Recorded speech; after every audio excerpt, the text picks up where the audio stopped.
আসসালামু আলাইকুম দর্শক, আপনারা সবাই ভালো আছেন? আল্লাহর রহমতে আমিও ভালো আছি। আমি সোনা ভানু কিচেন থেকে সবাইকে স্বাগত। আজকে আমি একটু হালুয়া বানাবো।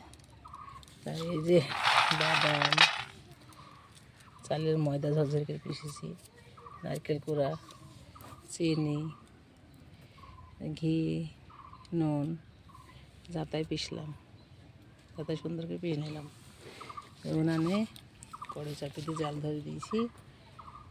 সব এখন রান্না বান্না হালুয়া বানানি শুরু হবে। এখন আমি হালুয়া বানাবো। বাদাম গালা ভাজতে দেবো। বিসমিল্লাহ। কাঁচা বাদাম ভেজে খোসাটা ছাড়িয়ে ফেলে হালুয়ার মধ্যে দেবো।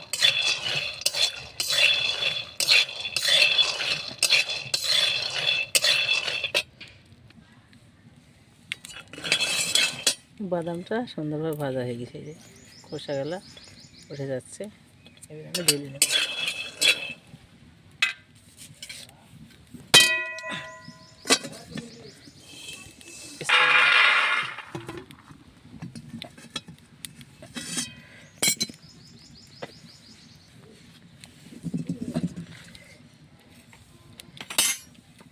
এখন আমি আটাটা কড়াই ঢেলে দেবো।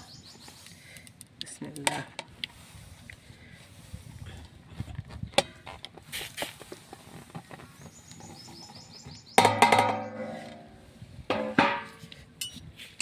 আস্তে আস্তে সুন্দর করে ভেজে নিব।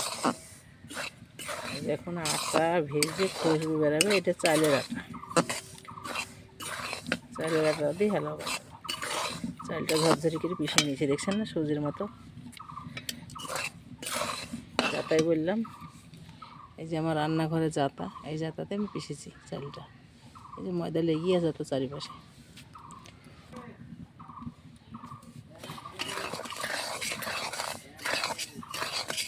চালে আটাটা কড়াই দিয়েছিলাম। আটাটার কালার ছিল সাদা, এখন হয়ে গেছে একটু লালচে কালার। আমার আটাটা ভাজা সুন্দরভাবে হয়ে গেছে। হালুয়া বানানি আটা ভাজছি কেন? চালের আটা, আতপ চালের আটা। দেখছেন কালারটা কেমন? এখন আমি আটাটাকে ঢেলে নেব।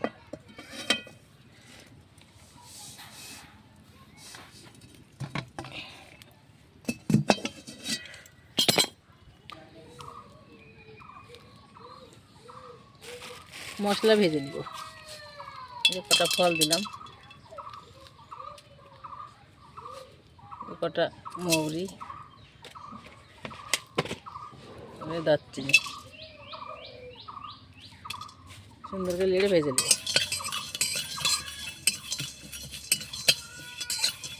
ভেজে গুঁড়ো করে নেব। সুন্দরভাবে লাল হয়ে ভাজা হয়ে গেছে। এখন আমি মশলাটা ঢেলে নেব।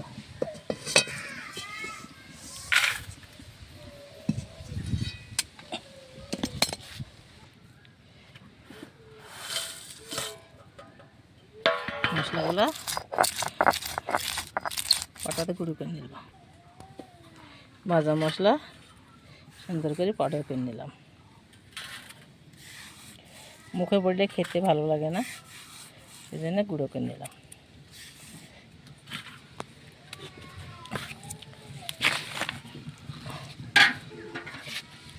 আর এই যে চিনি আর পানি দিয়ে সেরা বানাতে দিয়েছি।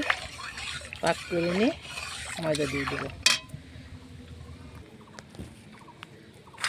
বাদামগুলো খোসা ছাড়িয়ে নিচ্ছে। ছাড়ি পরিষ্কার করে ঝেড়ে হালুয়ার মধ্যে দিয়ে দেবো। সুন্দরভাবে চিনির সেরাটা গাঢ় হয়ে এসছে। কত সুন্দর ফুটছে, কালারটা কত সুন্দর সাদা হয়ে গেছে। হাতের সঙ্গে দেখব এইভাবে চাট করলে হয়ে যাবে। সুন্দরভাবে রসটা গাঢ় হয়ে গেছে আমার সেরাটা। এখন দিয়ে দিব বাদামগুলো। বিসমিল্লাহ।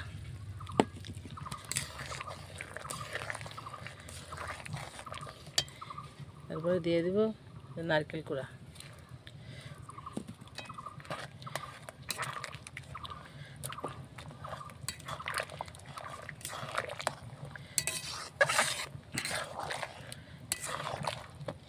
একটু ফুটিয়ে নিব এগুলো দিই।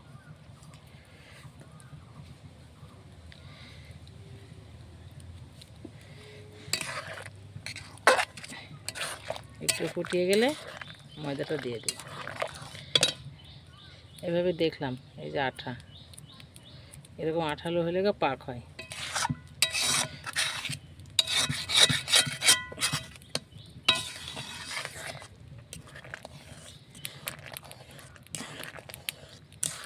মশলাটা ভাজলাম, আমাদের কাঁচা মশলা খেতে ভালো লাগে না, সেই জন্য ভাজলাম। আপনারা যদি ইচ্ছা করেন কাঁচা মশলাই খাবেন, কোনো ব্যাপার নেই। যেমন চিনি খাবেন তেমন মিষ্টি দেবেন।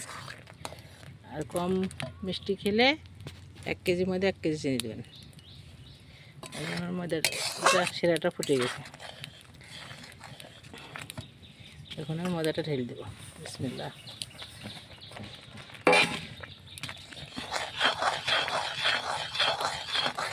এভাবে করে সুন্দর করে এবার পাক করে নেব।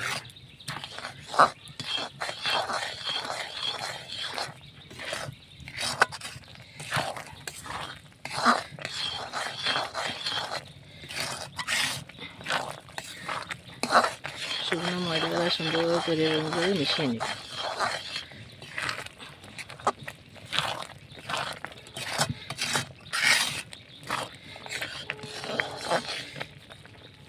স্বাদ মতো নুন দিয়ে দিলাম। এই যে মশলার গুঁড়োটা,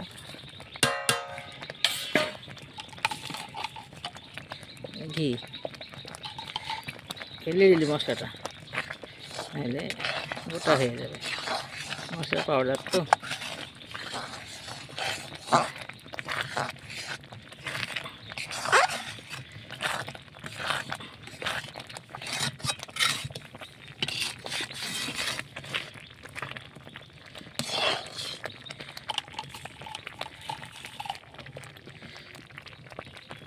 ঘি দিয়ে দিই, ঘিয়ের টেস্টি হবে, সুন্দর হবে।